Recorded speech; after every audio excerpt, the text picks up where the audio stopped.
Hi, you guys. I hope you're doing all right. I hope you're having a good day. Just back again for another poem and for some more Tuesdays with Morrie.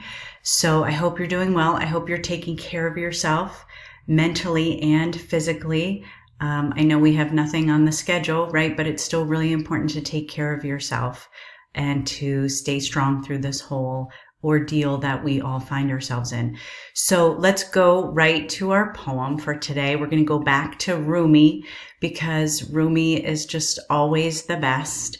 And you might remember looking at this one earlier in the year, but it's called Elephant in the Dark. And it's based on, before I read it, I'll just tell you that it's based on an old Hindu kind of parable where these blind men are brought to an elephant and they all kind of feel the elephant.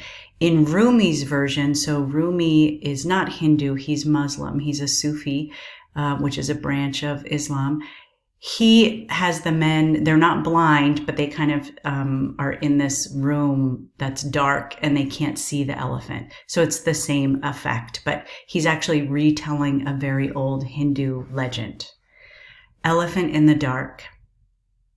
Some Hindus have an elephant to show. No one here has ever seen an elephant. They bring it at night to a dark room. One by one, we go in the dark and come out saying how we experience the animal. One of us happens to touch the trunk, a water pipe kind of creature. Another, the ear. A very strong, always moving, back and forth fan animal. Another, the leg. I find it still, like a column on a temple. Another touches the curved back, a leathery throne.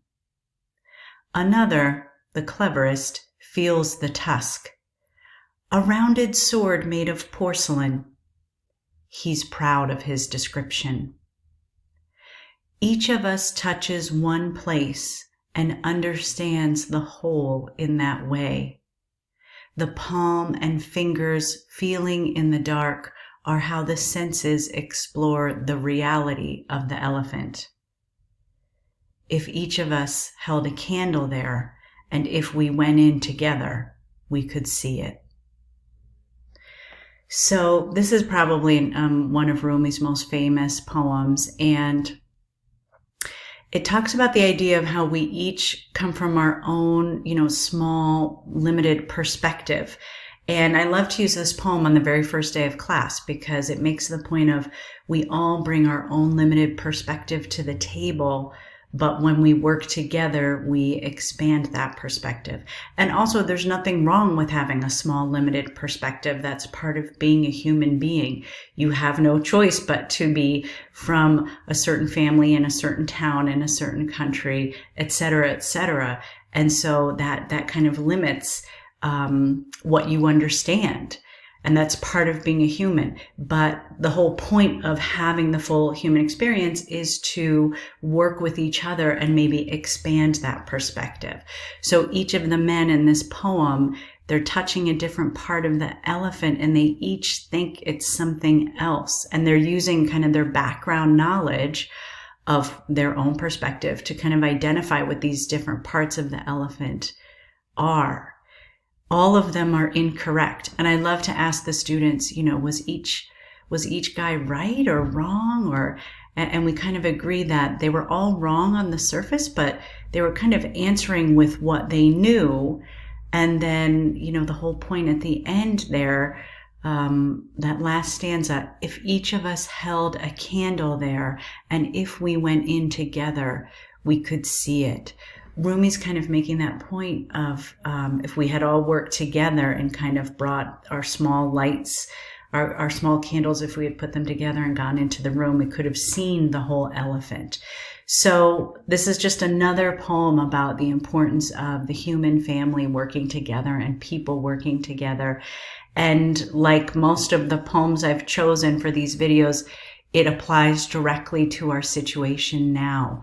we each might be experiencing this new reality in a different way, and depending on what perspective we bring to it, and what is specifically happening to us during this crisis, that's going to give us our own perspective. But if people kind of cooperate together and listen to each other with compassion, we'll have a fuller view of it that will carry us through. So Rumi, he's the best.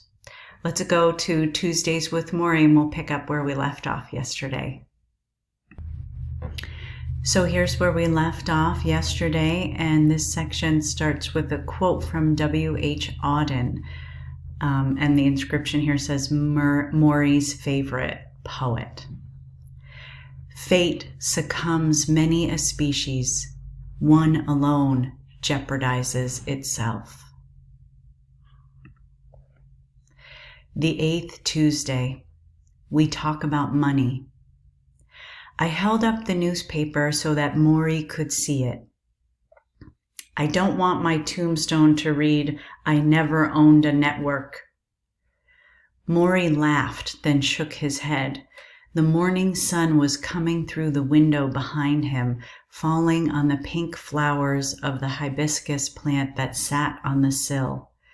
The quote was from Ted Turner, the billionaire media mogul, founder of CNN, who had been lamenting his inability to snatch up the CBS network in a corporate mega deal. I had brought the story to Morrie this morning because I wondered if Turner ever found himself in my old professor's position, his breath disappearing, his body turning to stone, his days being crossed off the calendar one by one.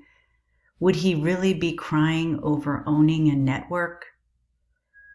It's all part of the same problem, Mitch, Morrie said.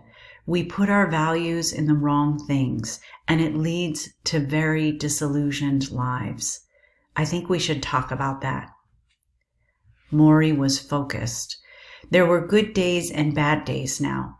He was having a good day.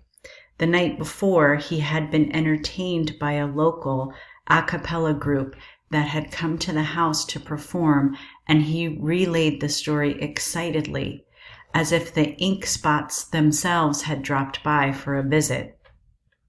Morrie's love for music was strong, even before he got sick, but now it was so intense it moved him to tears.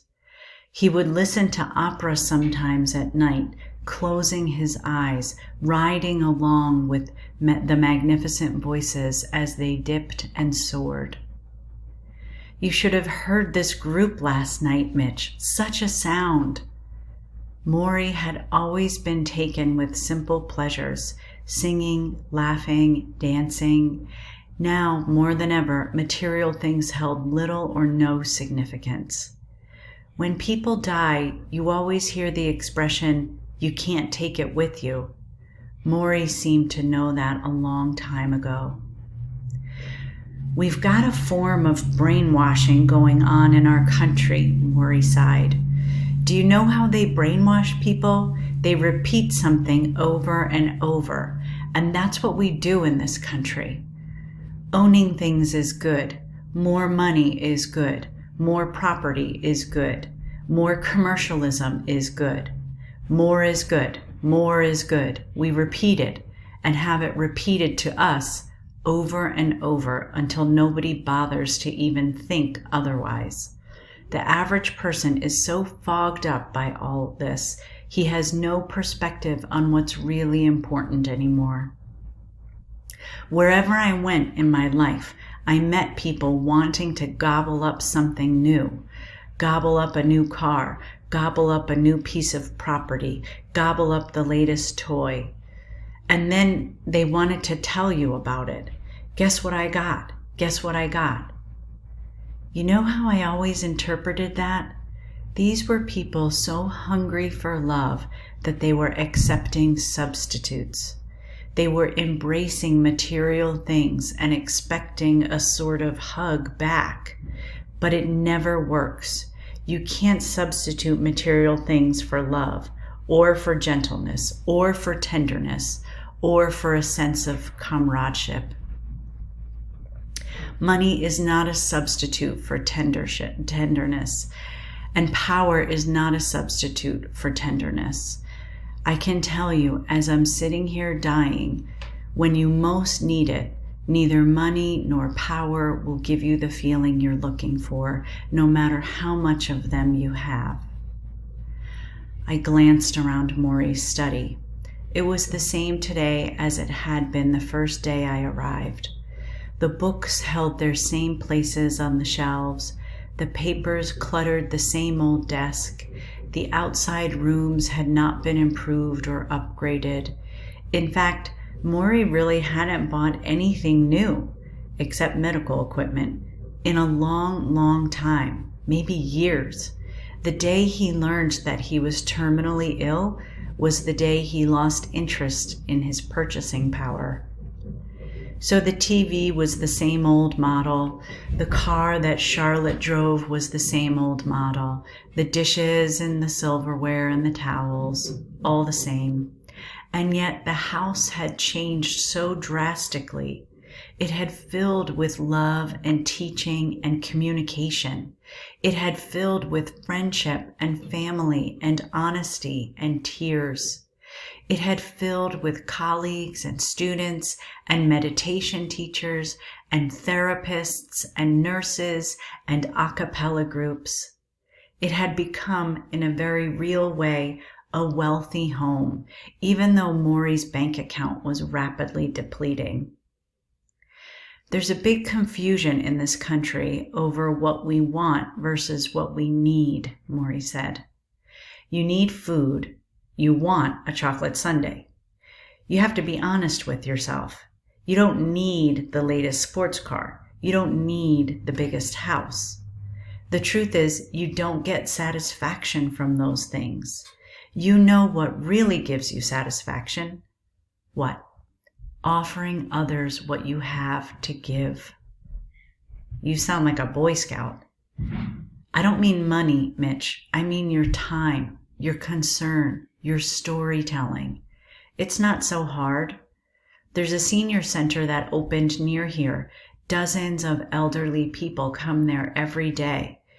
If you're a young man or young woman and you have a skill, you are asked to come and teach it. Say you know computers. You come there and teach them computers. You are very welcome there, and they are very grateful. This is how you start to get respect, by offering something that you have. There are plenty of places to do this. You don't need to have a big talent. There are lonely people in hospitals and shelters who only want some companionship. You play cards with a lonely older man and you find a new respect for yourself because you are needed. Remember what I said about finding a meaningful life? I wrote it down, but now I can recite it. Devote yourself to loving others. Devote yourself to your community around you, and devote yourself to creating something that gives you purpose and meaning. You notice, he added, grinning, there's nothing in there about a salary. I jotted some of the things Morrie was saying on a yellow pad. I did this mostly because I didn't want him to see my eyes, to know what I was thinking, that I had been, for much of my life since graduation, pursuing these very things he had been railing against. Bigger toys, nicer house. Because I worked among rich and famous athletes, I convinced myself that my needs were realistic, my greed inconsequential compared to theirs. This was a smokescreen. Morrie made that obvious. Mitch, if you're trying to show off for people at the top, forget it. They will look down at you anyhow. And if you're trying to show off for people at the bottom, forget it. They will only envy you. Status will get you nowhere. Only an open heart will allow you to float equally between everyone. He paused, then looked at me. I'm dying, right? Yes. Why do you think it's so important for me to hear other people's problems? Don't I have enough pain and suffering of my own? Of course I do. But giving to other people is what makes me feel alive. Not my car or my house, not what I look like in the mirror. When I give my time, when I can make someone smile after they were feeling sad, it's as close to healthy as I ever feel. Do the kinds of things that come from the heart.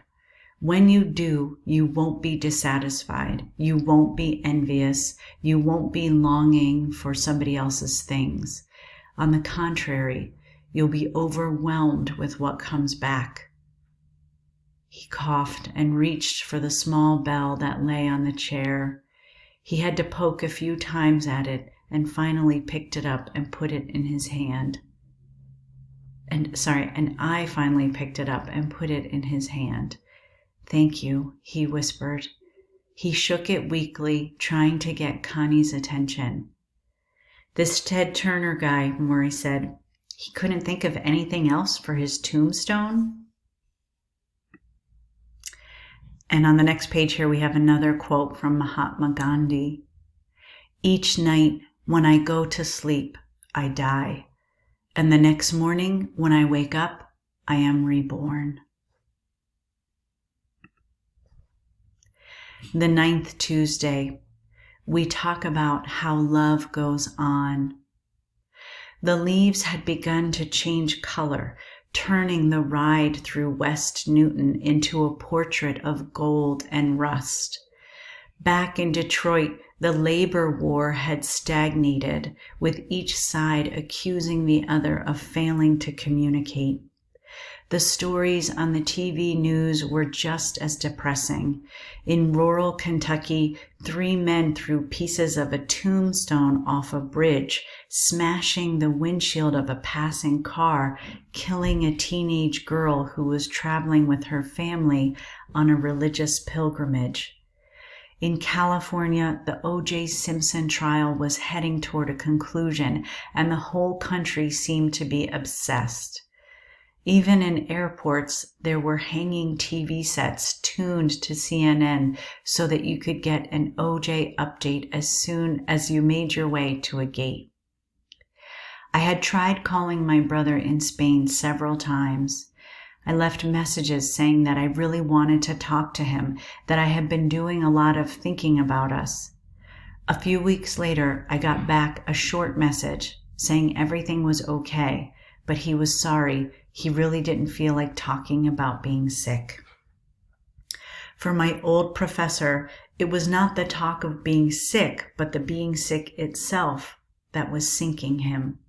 Since my last visit, a nurse had inserted a catheter into his penis, which drew the urine out through a tube and into a bag that sat at the foot of his chair. His legs needed constant tending. He could still feel pain even though he could not move them, another one of ALS's cruel little ironies. And unless his feet dangled just the right number of inches off the foam pads, it felt as if someone were poking him with a fork. In the middle of conversations, Morrie would have to ask visitors to lift his foot and move it just an inch, or to adjust his head so that it fit more easily into the palm of the colored pillows. Can you imagine being unable to move your own head? With each visit, Morrie seemed to be melting into his chair, his spine taking on its shape. Still, every morning he insisted on being lifted from his bed and wheeled to his study, deposited there among his books and papers and the hibiscus plant on the windowsill. In typical fashion, he found something philosophical in this. I sum it up in my newest aphorism, he said. Let me hear it. When you're in bed, you're dead. He smiled. Only Morrie could smile at something like that. He had been getting calls from the Nightline people and from Ted Koppel himself. They want to come and do another show with me, he said, but they say they want to wait. Until what? You're on your last breath? Maybe. Anyhow, I'm not so far away. Don't say that. I'm sorry. That bugs me that they want to wait until you wither. It bugs you because you look out for me. He smiled. Mitch, maybe they are using me for a little drama. That's okay. Maybe I'm using them too. They help me get my message to millions of people. I couldn't do that without them, right? So it's a compromise. He coughed, which turned into a long, drawn-out gargle, ending with another glob into a crushed tissue. Anyhow, Morrie said, I told them they better not wait too long because my voice won't be there. Once this thing hits my lungs, talking may become impossible. I can't speak for too long without needing a rest now. I've already canceled a lot of the people who want to see me. Mitch, there are so many, but I'm too fatigued. If I can't give them the right attention, I can't help them. I looked at the tape recorder, feeling guilty, as if I were stealing what was left of his precious speaking time. Should we skip it? I asked. Will it make you too tired? Morrie shut his eyes and shook his head. He seemed to be waiting for some silent pain to pass. No, he finally said. You and I have to go on. This is our last thesis together, you know. Our last thesis. We want to get it right. I thought about our first thesis together in college. It was Morrie's idea, of course. He told me I was good enough to write an honors project, something I had never considered. Now here we were, doing the same thing once more, starting with an idea. Dying man talks to living man, tells him what he should know. This time, I was in less of a hurry to finish. Someone asked me an interesting question yesterday, Morrie said now, looking over my shoulder at the wall hanging behind me, a quilt of hopeful messages that friends had stitched for him on his 70th birthday. Each patch on the quilt had a different message. Stay the course. The best is yet to be, Morrie. Always number one in mental health. What was the question? I asked.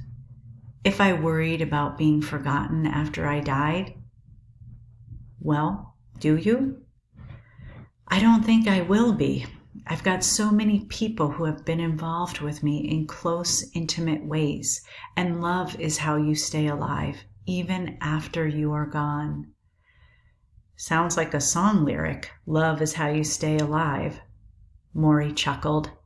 Maybe, but Mitch, all this talk that we're doing, do you ever hear my voice sometimes when you're back home, when you're all alone, maybe on the plane, maybe in your car? Yes, I admitted. Then you will not forget me after I'm gone. Think of my voice and I'll be there. Think of your voice. And if you want to cry a little, it's okay. Morrie, he had wanted to make me cry since I was a freshman. One of these days, I'm going to get to you, he would say. Yeah, I would answer. I decided what I wanted on my tombstone, he said.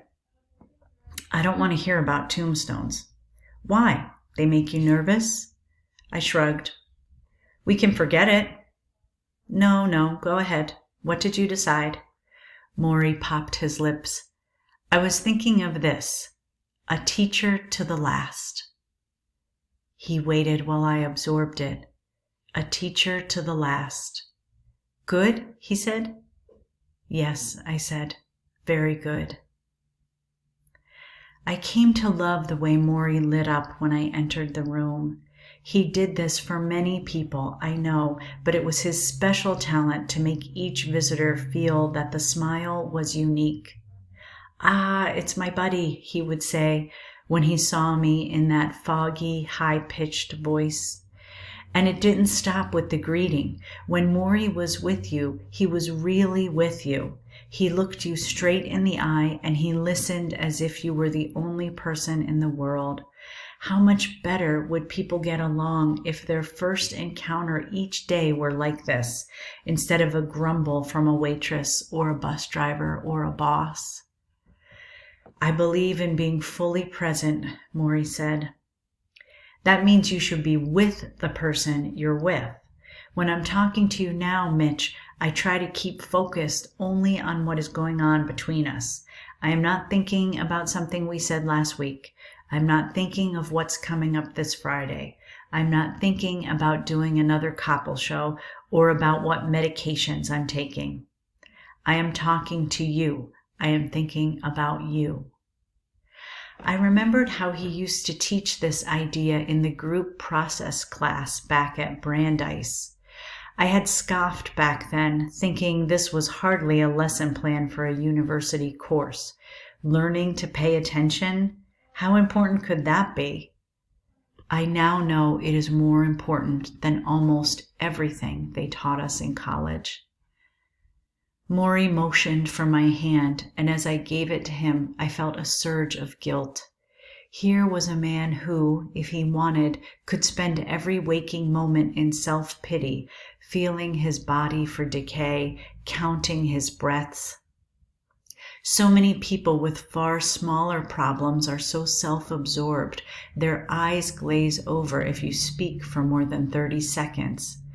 They already have something else in mind, a friend to call, a fax to send, a lover they're daydreaming about. They only snap back to full attention when you finish talking, at which point they say, uh-huh, or yeah, really, and fake their way back to the moment. Part of the problem, Mitch, is that everyone is in such a hurry, Morrie said. People haven't found meaning in their lives, so they're running all the time looking for it. They think the next car, the next house, the next job.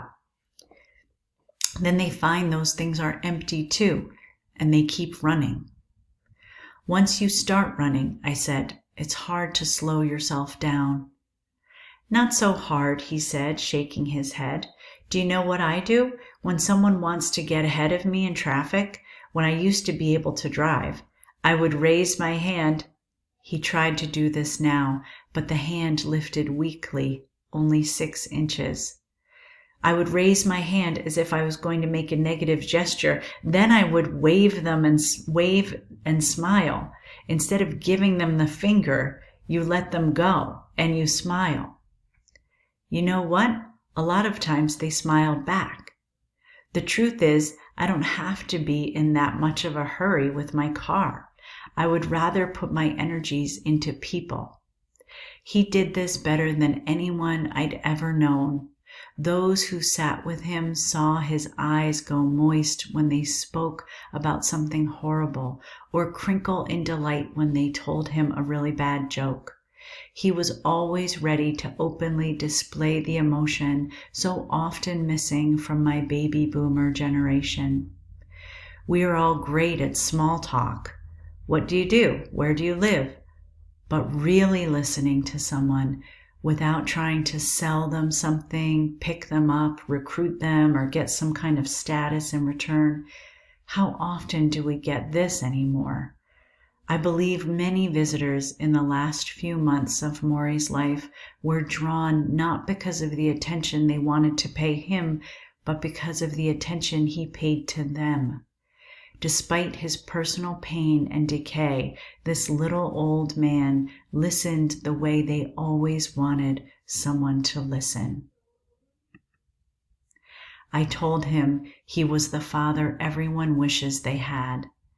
Well, he said, closing his eyes, I have some experience in that area. The last time Morrie saw his own father was in a city morgue.